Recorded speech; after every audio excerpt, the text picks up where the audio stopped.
के साथ साथ चूड़ल जलकर राख हो जाती है और सरला जल परी वहाँ प्रकट होती है। फिर सोमू 10 साल का एक छोटा सा लड़का है जो अपनी माँ के साथ एक मिट्टी के घर में रहता है। सोमू के जन्म के कुछ समय बाद ही उसके पिता झील के किनारे वाले मैदान से अचानक गायब हो गए थे। कहा जाता है कि उस मैदान से सिर्फ सोमू के पिता ही नहीं बल्कि कई बकरियां, गाय और यहाँ तक कि कुत्ते भी गायब हो गए हैं। तब से वो झील और झील के किनारे वाले मैदान में कोई भी नहीं जाता था। लेकिन सोमू ने आजकल उस झील के किनारे गायों को घास खिलाने जाना शुरू किया है और ये देखकर गांव के एक बुजुर्ग, ए समो, क्या तुझे उस झील की घटना के बारे में कुछ पता नहीं है? वहाँ वो झील पहले नहीं था, सिर्फ सूखी जमीन थी। फिर अचानक एक दिन वो झील दिखाई देने लगे। तेरे पिताजी वहाँ गाय चराते हुए गायब हो गया था। तुझे भी कुछ हो जाएगा। अरे मुझे कुछ नहीं होगा। मेरे गायों के लिए इतने सारे घास कहाँ से लाऊं? उस झील के किनारे वाले मैदान में कितने हरे घास हैं। मेरे गाय वहाँ पेट भर के खाते हैं। मेरे बात सुनो बेटे, कब क्या खतरा आ जाए उधर मत जा तू। लेकिन सोमू उनके बात नहीं मानता और वो गायों को लेकर झील के किनारे वाले मैदान की ओर चला जाता है। वहाँ गायों को मैदान में छोड़कर वो एक कांटे लेकर झील के किनारे मछली पकड़ने लगता है। इस झील में कितनी मछलियाँ हैं और इसके किनारे कितनी हरी हरी घास है। गाँव वाले डर के मारे यहाँ नहीं आते, इसीलिए मुझे कितने सारे मछलियाँ मिलती और गायों भी पेट भर के खाती है। और इसी तरह कई दिनों तक चलता रहा। एक दिन रात के समय जब सोमू सो रहा था, अचानक उसकी सारी गाय जोर जोर से चिल्लाने लगी, जैसे गायों ने कुछ देखकर बहुत डर गई है। अरे इतनी रात को सारी गाय चिल्ला क्यों रहा है? अचानक इन्हें क्या हो गया? माँ अभी सो रही है, मैं ही जाकर देख आता हूँ। सोमू घर से बाहर निकलकर गायों के पास जाकर देखता है कि वहाँ एक गाय रस्सी तोड़कर कहीं चली गई है। अरे मेरी कमली गाय कहाँ चली गई? लगता है घास खाने के लिए उस झील के किनारे भाग गई है। मैं जाकर उसे ले आता हूँ।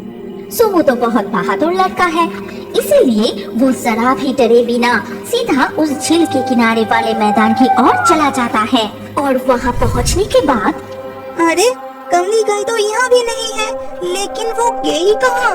फिर वो अचानक देखता है कि झील के किनारे वाले मैदान की घास गायब है और वो बड़ी झील भी वहाँ नहीं था। अरे बाप रे, ये कैसे संभव है? यहाँ के वो झील, जमीन के हरे घास सारे अचानक कहाँ गायब हो गए? ये सब क्या हो रहा है? भ्रम तो नहीं है? ठीक उसी समय अचानक से एक तेज तूफान चलने लगी। उस तेज तूफान ने जैसे सोमू को वहाँ से हटाने की कोशिश कर रही है। अरे ये क्या हो रहा है? मैं तो जमीन पर पैर टिका कर नहीं रख पा रहा हूँ। लग रहा है जैसे कोई मुझे धक्का दे रहा है। उस तूफान की ताकत ने जैसे उसे धक्का देते हुए उसके घर की ओर ले जाना शुरू किया और वो घर पहुँचते ही तूफान रुक गया। सोमू को कुछ भी समझ नहीं आया। वो अपने बिस्तर पर जाकर लेट गया। अगले दिन सुबह, सोमू, बेटा सोमू, इतनी देर तक सो रहा है? क्या गायों को आज घास खिलाने नहीं ले जाएगा?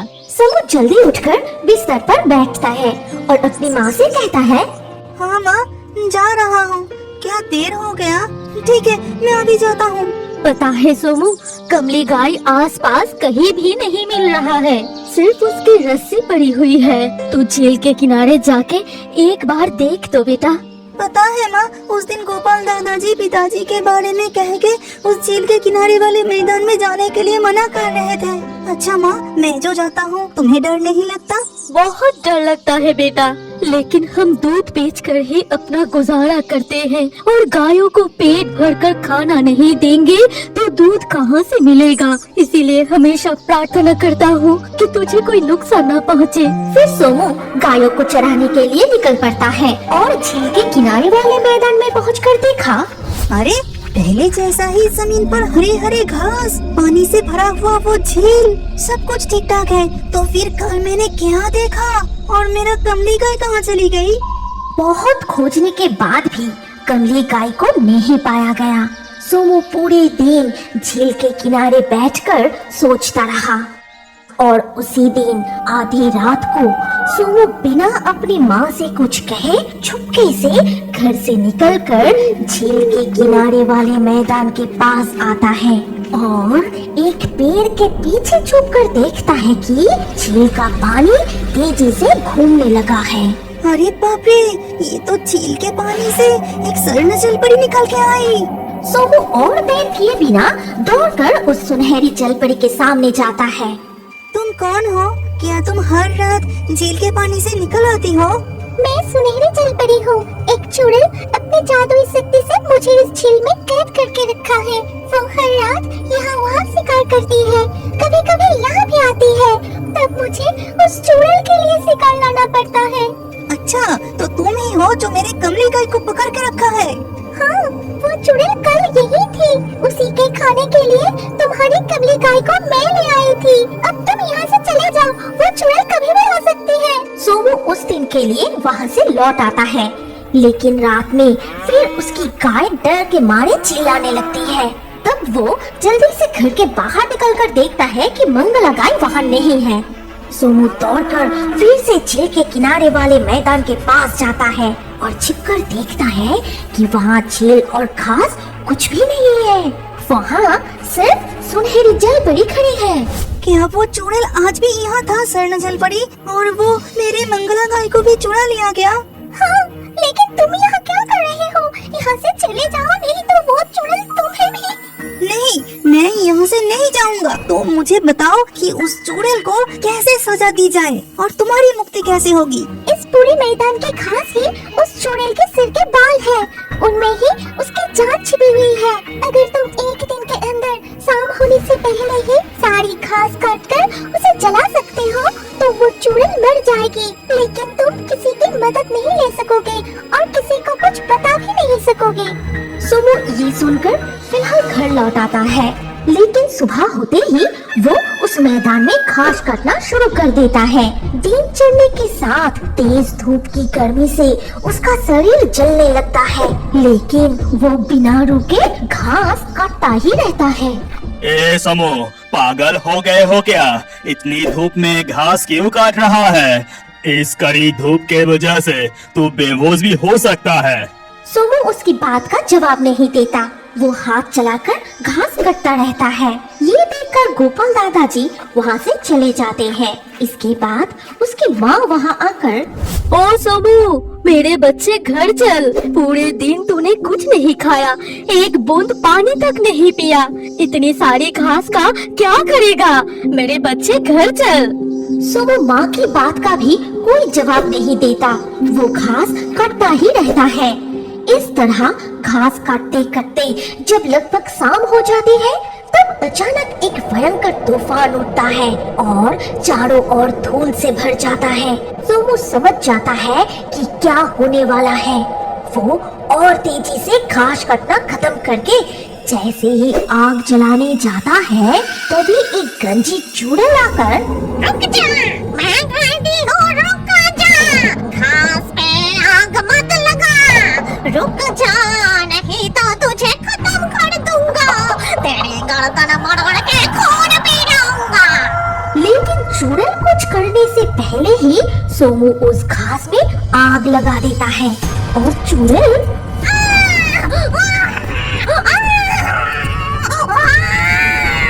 इसके साथ साथ चुड़ैल जलकर राख हो जाती है और स्वर्ण जलपरी वहाँ प्रकट होती है। फिर तुम्हें बहुत बहुत धन्यवाद सोमू, आज मेरी मुक्ति हो गई। इसीलिए मैं तुम्हें कुछ सोने की सिक्के देती हूँ। तुम इन्हें बेचकर और गाय खरीदना और इस मैदान में खेती करना। मैं तुम्हें आशीर्वाद देती हूँ कि ये झील हमेशा ऐसे ही रहेगी। ये कहते ही स्वर्ण जलपरी सोमू को उपहार स्वरूप सोने के सिक्के दिए, फिर अदृश्य हो गई। सोमू उससे कुछ और गाय खरीदकर दूध बेचने लगा और उसी जमीन पर खेती करके खुशी से दिन बिताने लगा। जलपरी और नागराज हर रोज नदी किनारे मिलते थे। इस तरह उन दोनों के बीच एक गहरी दोस्ती हो जाती है। दोनों मिलके रोज खूब बातें करते थे। एक दिन नागराज ने जलपरी से कहा, जलपरी, तुम्हारे राज्य में क्या क्या चीजें हैं? हमारे राज्य में है कई समुद्री जीवे, समुद्री शैवाल, हीरे, मोती और है ये पानी, जहाँ जितना चाहो खेलो घूमो। बहुत कुछ है। ठीक है, मैं तुम्हें हमारे स्थल पर घुमाऊंगा और तुम्हें पानी के बाहर ज्यादा देर रहने से कष्ट न हो, इसीलिए मैं उसका भी बंदोबस्त करूंगा। फिर अगले दिन नागराज जलपरी को घुमाने ले जाने के लिए आए। तभी नागराज के पास था पानी से भरा हुआ कांच की जार जैसी चीज, और ये देख जलपरी ने कहा, अरे ये क्या है? तुम इसे माथे पे पहन लोगी तो तुम्हें पानी से बाहर रहने में परेशानी नहीं होगी। ठीक है, दो। ये सुन के जलपरी उस चीज को माथे पे पहन लेती है। फिर अपनी जादुई पंख फैला के नागराज के साथ जाती है स्थल भाग घूमने के लिए। लेकिन जाते वक्त उसके पास से एक गाड़ी तेजी से गुजरती है। तभी जलपरी के शरीर में कीचड़ लग जाते हैं। छी, मेरे पूरे शरीर में मैल लग गए। यहाँ कितनी गंदगी है। चिंता मत करो, मेरे घर चल के साफ कर दूंगा। अब आगे की तरफ चलते हैं। लेकिन आगे की तरफ जाते ही जलपरी ने देखा एक फैक्ट्री से काफी काली धुआं निकल रही है। तभी, छी, कितनी काले धुआं! तुम सब सांस कैसे लेते हो? तुम्हें कष्ट नहीं होता? होता तो है, लेकिन क्या करे, आप मेरे घर चलो, तुम्हें भूख लगी होगी और साफ सफाई भी तो करनी है। ठीक है, चलो। फिर जलपरी नागराज के साथ उनका घर पहुंचा और घर पहुंच के नागराज परी को एक थाली में खाना परोसता है। तभी खाना देख के जलपरी ने बोली, ये क्या है? मरा हुआ चूहा, मरा हुआ मेंढक, मैं ये सब नहीं खाऊंगी। कृपा करके मुझे वापस नदी में ले चलिए नागराज। ठीक है, चलो, लेकिन कल मैं तुम्हारे राज्य घूमने के लिए जाऊंगा। बेशक नागराज, आप जरूर आना।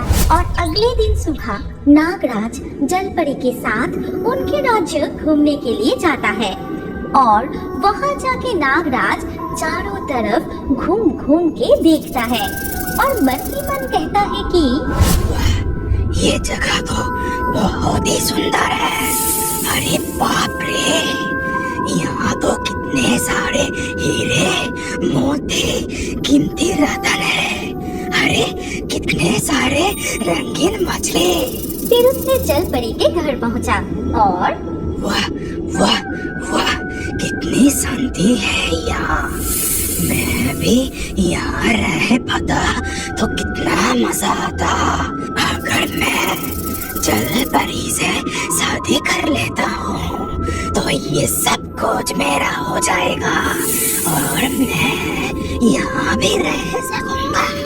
तभी जलपरी ने नागराज को बहुत सारे स्वादिष्ट खाना खाने के लिए देती है। ये लीजिए नागराज, खाना खाइए। जलपरी, मैं कुछ तुमसे कहना चाहता हूँ। अगर तुम मान जाओ तो मैं तुमसे शादी करना चाहता हूँ। आप तो मेरे दोस्त हो। नहीं, मैं आपसे शादी नहीं कर सकती, ये असंभव है।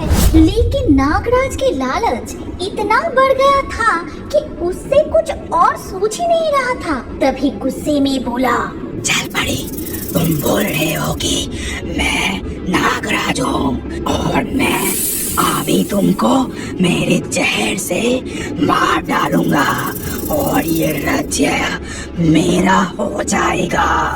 ये सुन के जलपरी वहाँ से भागने लगती है, लेकिन नागराज भी उसके पीछे पीछे जाता है। तभी जलपरी ने एक दूसरी नगरी पहुँचती है और वहाँ जाके देखती है बहुत सारी सी हॉर्स और मछली के बीच बैठा है एक जल कुमार। और जलपरी को ऐसे घबराए हुए देख जल कुमार ने कहा, क्या बात है जलपरी, आप इतना घबराए हुए क्यों है? आप कौन है? मैं हूँ मछली राजकुमार। आप मेरे राज्य में आए हैं। पहले शांत हो जाइए और कहिए कि आपके साथ क्या हुआ। मुझे बचा लीजिए मछली राजकुमार। नागराज मेरा मित्र था, लेकिन वो लालच में आके मुझसे शादी करना चाहता है। मेरे माना करने से अब मुझे ही मारने के लिए आ रहा है। चिंता मत कीजिए जलपरी, हम देखते हैं। तभी वहाँ नागराज आता है और उसको देखते ही मछली राजकुमार सी हॉर्स को आदेश देते हैं, मेरे सी हॉर्स सैनिकों, आक्रमण करो। तभी सारे सी हॉर्स नागराज की तरफ आगे जाते हैं और ये देख नागराज ने कहा, ठीक है, अब मैं झाड़ा हूँ, लेकिन इसका बदला मैं जरूर लूंगा।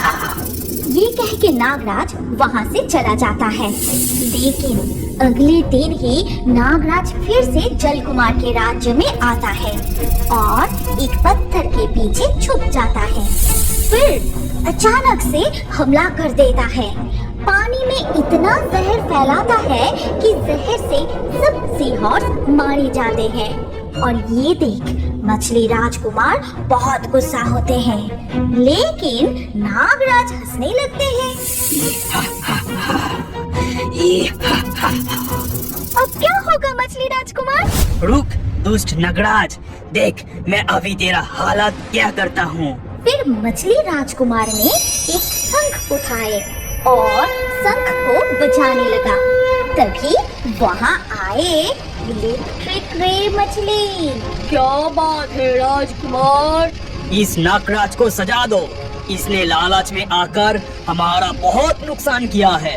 ठीक है राजकुमार, अभी इसको सजा देता हूँ। फिर इलेक्ट्रिक रे मछली ने नागराज को बिजली के करंट देना शुरू करता है। तभी अरे बाप रे, ये कौन सी मछली है? 440 वोल्ट का झटका दे रहा है। Ouch, ouch, ouch. ये देख राजकुमार और जलपरी बहुत हंसने लगते हैं। उधर नागराज अपनी गुफा में लौट जाते हैं। फिर सोचने लगता है कि कैसे अपने अपमान का बदला लिया जाए और जलपरी को हासिल किया जाए। मैं तुझे नहीं छोड़ूंगा राजकुमार। मैं जलपरी और उसकी राज्य हासिल करके ही रहूंगा। इधर जल राज्य में कुछ दिन बाद मछली राजकुमार और जलपरी ने शादी कर लेते हैं। तभी मछली राजकुमार ने जलपरी को एक अनमोल हीरे से बना ताज पहना के जल रानी घोषित करते हैं।